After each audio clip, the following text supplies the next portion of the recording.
Gracias. Como le platicamos al inicio del programa, está con nosotros la maestra Arlén Ramírez Uresti. Usted la conoce muy bien, internacionalista, académica, conocedora de lo que pasa en el mundo.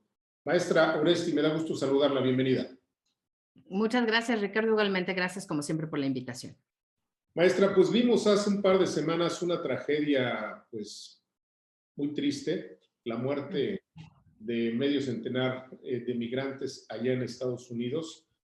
Una situación que cambió rápidamente pues algunas decisiones del gobierno de Estados Unidos respecto a los migrantes y que, bueno, probablemente sea uno de los temas centrales en la próxima reunión de los presidentes de los dos países, México y Estados Unidos. Empecemos por el principio. ¿Qué significa esta tragedia? ¿Por qué siguen ocurriendo estas cosas que parecen, pues, increíbles? No, ciertamente es una aberración, Ricardo, que a estas alturas sigamos teniendo este tipo de escenas, ¿no?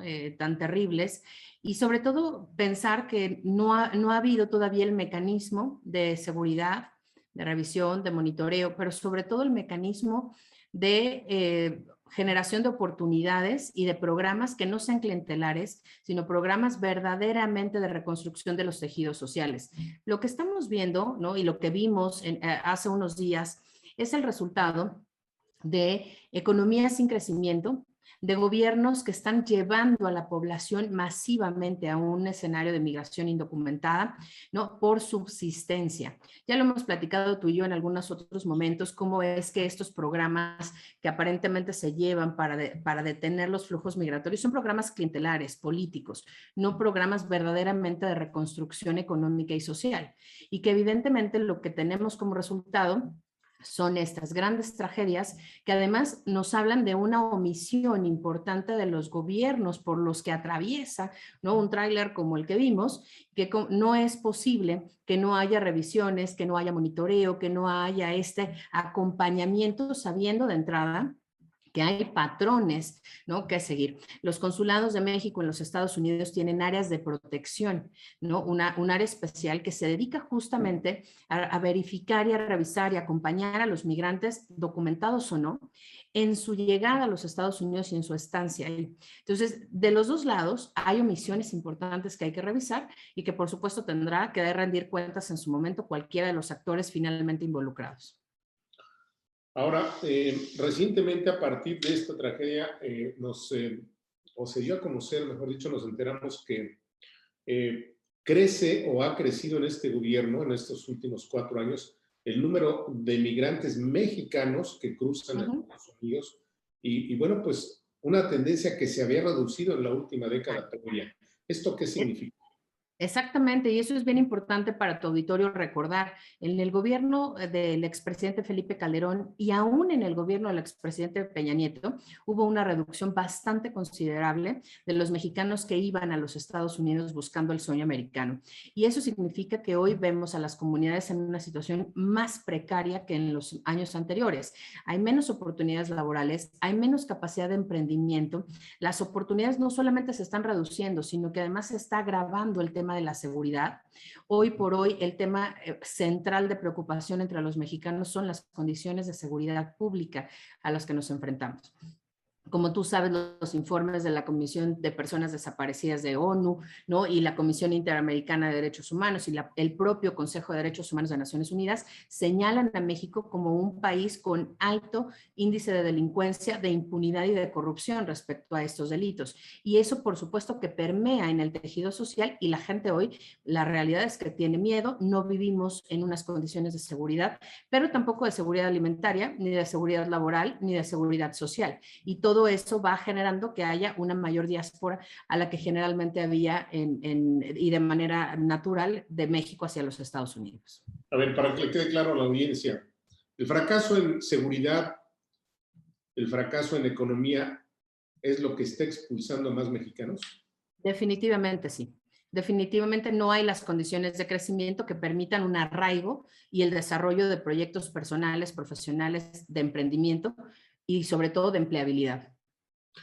Ahora, después de la tragedia vimos que el presidente Biden, el presidente de Estados Unidos, modificó esta estrategia de quédate en México, hacen cambios. Explíquele a la audiencia qué significa, maestra Uresti, por favor. Bueno, de forma muy sencilla, esto significa que los migrantes de tránsito que estaban obligados a permanecer en México hoy ya no tendrán que esperar más tiempo. A México le han liberado ese compromiso hecho por el canciller Marcelo Ebrard, ¿no? Desde el gobierno de Donald Trump, para hacer este tercer país seguro, esperando los juicios migratorios. Lo que está haciendo el gobierno de Joe Biden también en un acto retórico político que se ve como un acierto, pero vamos a ver en la implementación qué tan eficiente es, ¿no? Es dejar que la gente pase de acuerdo al calendario de fechas de juicios migratorios para ver si se les permitirá la entrada o no, y ya no tengan que hacer una sala de espera, una antesala en el territorio nacional. Con esto se espera que la gente pueda fluir más rápido, pero ojo, no es que se vayan a quedar en los Estados Unidos o les estén abriendo la puerta a la migración, es que vayan a pasar al juicio migratorio en los centros de detención que están justo en la franja fronteriza México-Estados Unidos, del lado de los Estados Unidos, se hace el proceso migratorio y automáticamente se manda la deportación o el regreso al migrante. Joe Biden con eso no está asegurando la permanencia y eso hay que dejarlo claro. Muchos migrantes lo han tomado como que ya les abrieron la puerta y ahora sí van a poder entrar. No es así.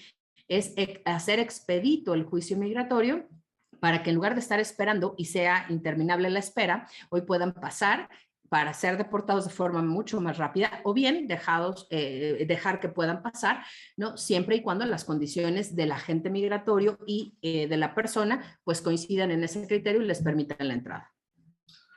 Esta tragedia que vimos en Texas y las consecuencias siguientes nos llevan a suponer, y esta es la pregunta, que en la próxima reunión de los dos presidentes, pues el tema migratorio va a ser probablemente el tema de temas. Definitivamente. Y si no, es que ese será el tema de la reunión. Hay que recordar que el presidente Biden se enfrenta a elecciones intermedias, ¿no? Y que eso finalmente él de forma indirecta tiene que darle respuesta y resultados al Partido Demócrata. Entonces, este tema era importantísimo que se pudiera concretar en la antesala de las elecciones intermedias, pero además tocará fibras muy sensibles en estados ultra antiinmigrantes, ¿no? Extraconservadores, en donde además no solamente la agenda no favorece al presidente Biden, sino que además hay un rechazo específico respecto a la relación México-Estados Unidos y a la forma en que la política migratoria se ha llevado a cabo. Joe Biden va a llegar a esta reunión con mucha presión y seguramente le dejará al gobierno de México tarea y acciones claras para soportar esta nueva decisión, este cambio en el programa Quédate en México, que definitivamente necesitará el apoyo logístico y de recursos de México para regresar a los migrantes de la forma más rápida y más barata para los Estados Unidos. En otro tema, y que parece pues, un chiste de mal gusto, el presidente hace unos días propuso iniciar una campaña para desmontar la Estatua de la Independencia que está en Nueva York, pues porque dice que el gobierno de Estados Unidos podría sancionar pues, a un ladrón de información, el señor Assange. ¿Esto qué significa? En realidad yo creo que es extralimitación, no solamente de funciones, de criterio, pero además un asunto totalmente irrelevante para la agenda bilateral y para la opinión que tienen los Estados Unidos el tema de Julian Assange. La Estatua de la Libertad no solamente es un monumento emblemático de los Estados Unidos, sino de la democracia y sobre todo de las relaciones bilaterales, ¿no? de Estados Unidos con Europa y con Francia particularmente. Creo que una de las cosas en las que nos tenemos que fijar es en el trasfondo de la declaración, que finalmente está acusando a los Estados Unidos de no tener ese emblema, ¿no? de la democracia perfecta que aparentemente tienen, pero bueno, sabemos evidentemente que la crisis estructural y de instituciones que viven los Estados Unidos, pues va mucho más allá de eso, ¿no? Creo que esta interlocución del presidente de la República está totalmente fuera de lugar, sobre todo tomando en cuenta que esta administración ha hablado mucho de la doctrina Estrada y de la no intervención directa en los asuntos nacionales de otros países. En un minuto, maestra Ren Ramírez Uresti, el Tratado de Libre Comercio también va a jugar un papel muy importante. Vimos hace unos días que pues la autoridad mexicana canceló el permiso para una empresa automotriz que pretendía crear pues una planta solar para mantener su desarrollo o su demanda de energía. es otro retroceso, otro golpe, digamos, a la inversión extranjera. ¿Qué significa? Definitivamente, sobre todo porque las calificadoras en los últimos años han hecho bastante puntual el tema del grado de inversión que ha perdido México. Este golpe hacia esta empresa, pues definitivamente habla de dos cosas. Uno, no hay un clima de recepción abierta para el capital extranjero, pero además del capital que ya está establecido en México, pues no hay potencial para el desarrollo y el crecimiento. Eso nos pone en desventaja y en una baja de competitividad que en el marco del TEMEC se requiere para que México permita un flujo de inversión importante, no solamente al territorio nacional, sino también a la región.